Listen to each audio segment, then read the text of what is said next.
Hello, mere mortals. I am Count Blackula, because black is my favorite thing to wear.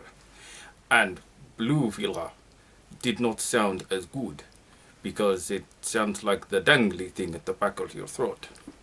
And I'm just going to stop doing the accent.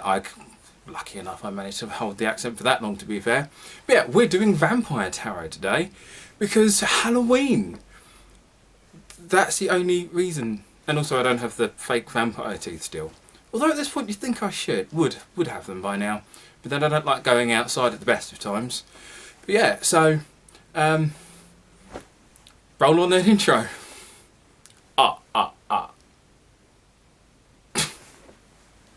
Play it.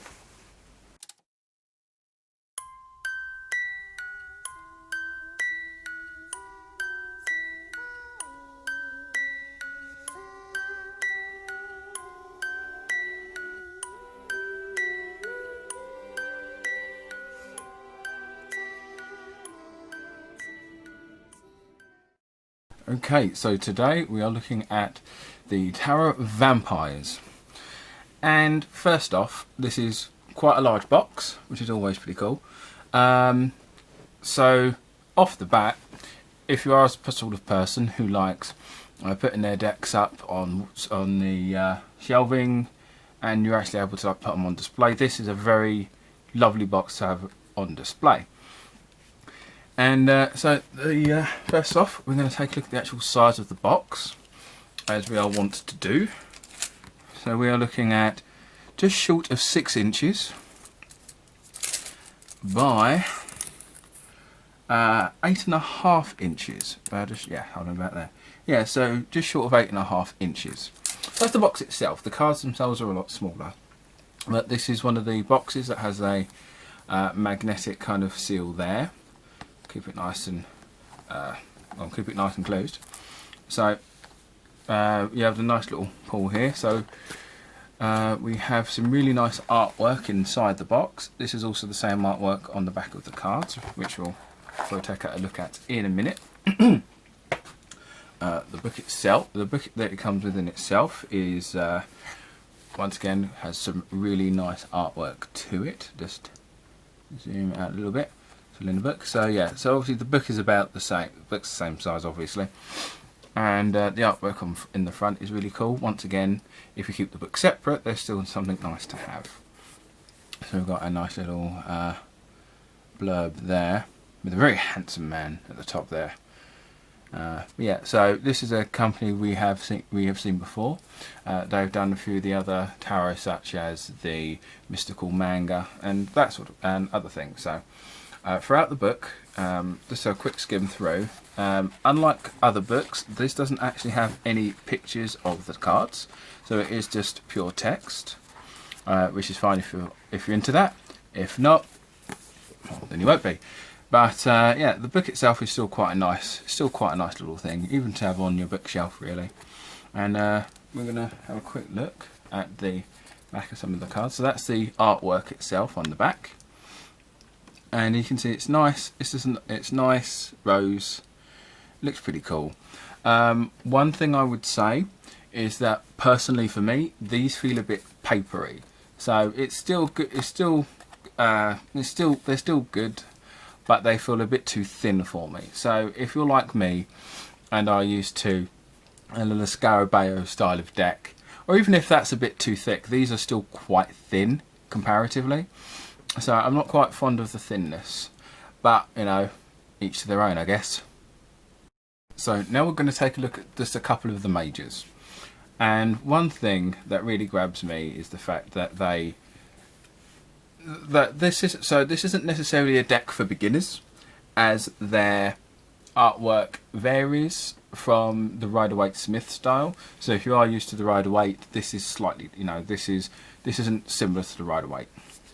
First we start with the Magician, and in here the Magician has, once again, all 4 elements to them.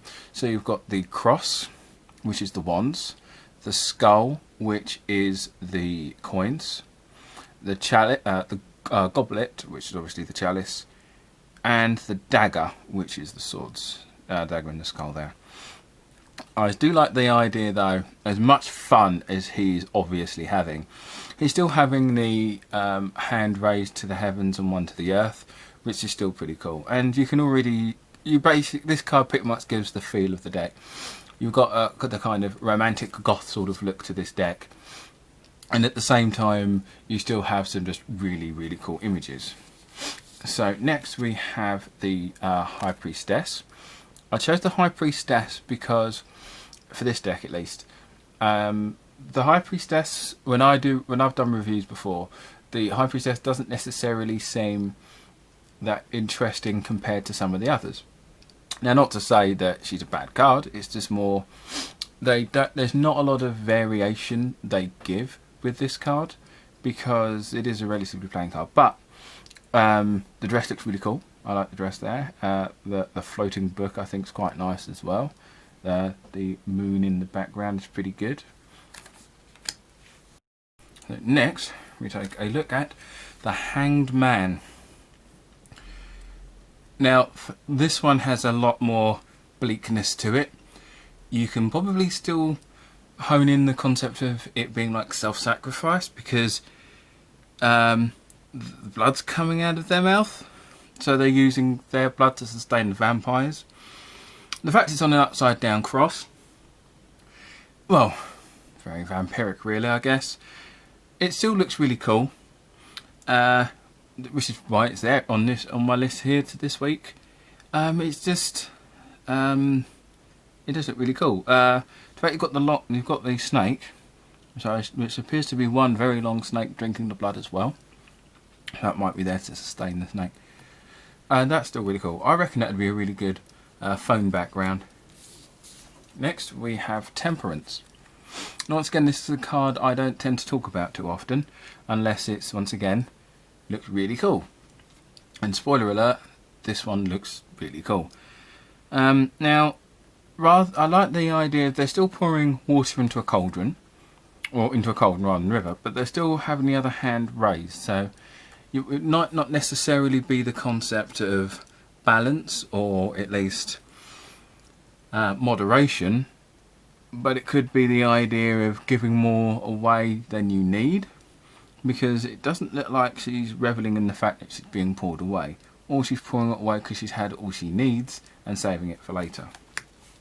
And last we look at the World, because once again, nothing's cooler than a cool looking person with a really, really, really long snake.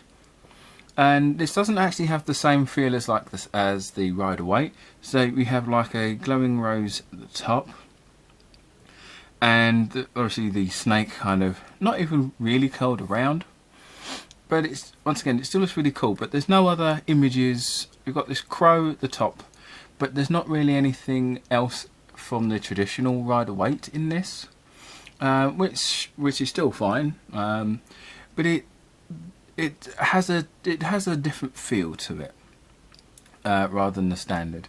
So you've still got this black cat in the background as well.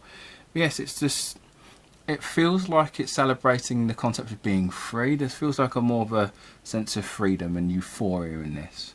But I hold this up. It still looks really cool.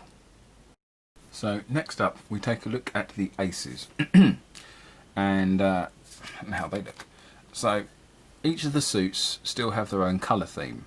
So in regards to the wands, which is the lovely little cross here, not all of them necessarily have the look of roses around them, but it still has that very deep red sort of background, as you will see. But as it stands out on its own as an ace, it's still very striking. Not necessarily a lot of detail on the cross itself, but it is still a very strong and powerful image. Next we have the Grail, and though the style of detail on the Grail is pretty much the same as the cross, it still has it doesn't feel as strong. But then that just may be to me it just probably feels like it's more about the colour rather than the rest of the image, because it's still got roses and it still has thorns. So to me it might just be the colour. So I just might be being really, really fussy. But it still looks nice. It doesn't necessarily feel as striking. Then we have the dagger, the knife, sorry. Now what this, for me, what this kind of lacks in detail, in what it lacks with the background and colour, it gains in the extra style and design of the knife itself. It still does look really cool. It looks quite fierce. It doesn't necessarily look like something I would want swung around near me, but let's be fair, no one really wants anything like that anyway. But it still does look really ornate. Out of all of the ones we've seen so far, this ace does look the most ornately designed. And last we look at the skull. So this is a nice dark purple, but once again, for some reason there's not, it doesn't feel, the purple to me feels like it's just staying within the rose and there's not really much else around it except for the thorns, so the rest of the background just feels quite colourless. Although it is still pretty cool skull design with the teeth, with the vampire teeth there, so we still have that there, and it still feels kind of creepy. It still has that, it still feels in theme with the rest of the style of the deck, because obviously sometimes when we have decks, the minors or the aces tend to look very different to the majors, and so, but this still keeps it within theme. So now we're moving on to the minors, and so for their wands, we have the two. We've gone for the Two of Wands here, and the reason I've chosen this one, because throughout the deck there's so many different varieties of vampire, be they the classic gothic-y ones, the classic gothic style, or just like the kind of brutal warlords, that sort of thing. So I kind of went with this one because it has a kind of Aries look to it, with the horn, with the kind of horn, and even the style of mask feels very, very strong with Aries. Although at the same time, the wands being the element of fire, that was it. You've got the connection of Aries there. I love the tower in the background with the kind of flame at the top. I think that looks amazing. This would be a really cool This would be a really cool thing to have, like a portrait hung up in your room. Although at this rate, if I was to have little frames for all of the cards I have to have hung up, that would pretty much be my wallpaper. So next we take a look at the Eight of Grails, and I've chosen this look because, first of all, that mask just looks fantastic. Once again, it's still designed in the same way as the aces, in the fact that it's not quite it has a kind of Celtic / tribal patterns to them, and the fact that it kind of attaches to the crown at the top, that's good. Now the thing about this is that there are, throughout the chalice, throughout the chalice, you've got this dark green through a lot of them, and that's probably why I'm not a huge fan of the chalices through this deck, purely because I'm just not a fan of the green. But once again, this is all a personal thing. So you've still got a couple of signs here. You've got the Pisces and that sign that I can't quite remember right now on the Grail, but I'm sure someone will leave a comment telling me what it is. Also, don't forget to leave a comment. And also got this little bloke, this little thing here at the back, just drinking from the chalice, and this kind of cool little castle in the background there. So this isn't short on detail, and of course the moon just looks really cool in this as well. Next we look at the Five of Knives. Now this, I went with this one because it's quite different from some of the other cards throughout the deck. So you do have more of a dark angel sort of look to this, and kind of like their victim. But this has a more kind of serene sort of look to them, which not a lot of the cards for the rest of this deck has. And so this is a very different card scene wise compared to the rest of the deck, but it still kind of works on theme. But I picked this one just because it's different enough to kind of not feel samey, because sometimes you can get a deck that's so repetitive it's like watching one of my videos. And last we look at the skull, the Three of Skulls, and once again this is something a bit more casual rather than anything overly dramatic or overly gothic, I guess. He says, staring at all of the spiderweb. Yeah, so this one's kind of cool because I just like the concept of the spinning wheel and the spider web at the top, and you've got the symbol of Mars on the spider on the top as well, and a horn skull because why not? But yeah, so this one does have that kind of the work ethic, I guess, is how I'd probably phrase that, as the for the Three of Skulls, because of the she's obviously working hard, but it's still something she's still starting out on. But I still think it works quite well, and it is a very beautiful looking card.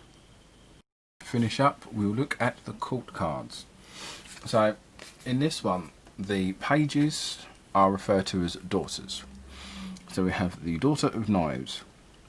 Now, once again, strangely enough, the daughters, princes, and queens are quite varied in how they look, but the kings kind of all look the same.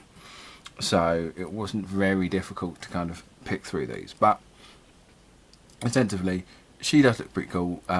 She's obviously done a blood stab, as there is blood on that dagger. But as I said, she kind of looks pretty cool. I mean, if it wasn't for the pale skin, you wouldn't necessarily think vampire. But then again, as vampire flavour varies depending on who's talking about them, I guess, or the culture around them, you will get good variations. But this still looks pretty cool. Still looks quite strong. Not necessarily a trainee, but they definitely look like someone who is at least focused and determined to at least get from where they are to where they want to be.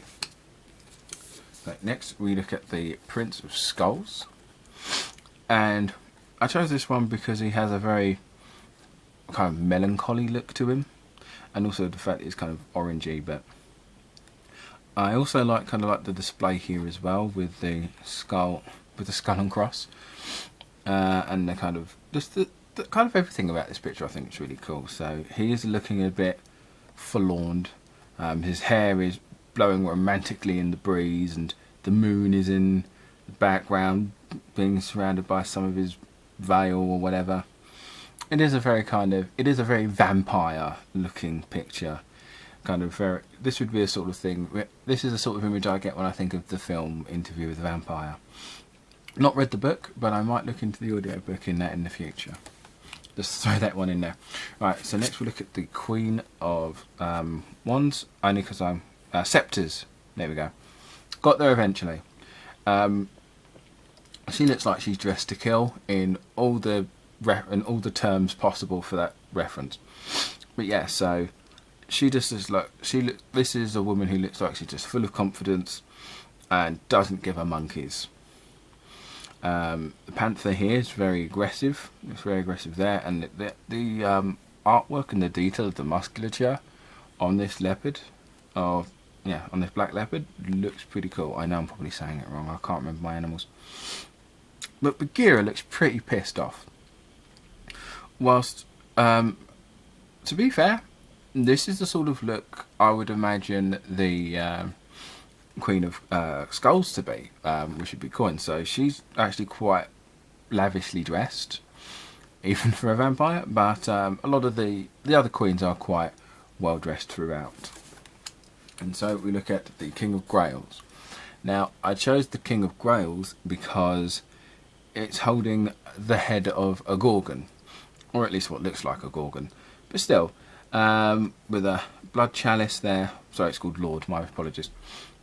A blood chalice there. Now, the thing about it is, all of the kings are on horses, holding something in victory, whilst also holding whatever court they are as well. So all of the kings are basically doing the same thing, but the scenery is different. So they look cool, but when you line them up next to each other, they're basically doing the same. So I chose this just because he has a severed gorgon head. Once again, I'm still not fond of the colour of the tone, the green shade of the green, but as I said, it's still within theme of the whole deck, so I don't feel like I'm really losing out, I guess. But it still looks pretty cool and pretty strong. So I wouldn't necessarily say this is a deck for beginners. Maybe if this is your 5th you know, maybe if you want to go for deck number 5, then maybe. But I wouldn't say this is the sort of thing you should start off with, and probably work with a lot before maybe doing it for others, because it might take you some time. But that has been my review. I hope you enjoyed. Please don't forget to like, share and subscribe, and also leave a comment below, because I always like to try and read the comments and respond. And so I will be seeing you on Friday for our forecast of the week, and I will catch you on the flip side.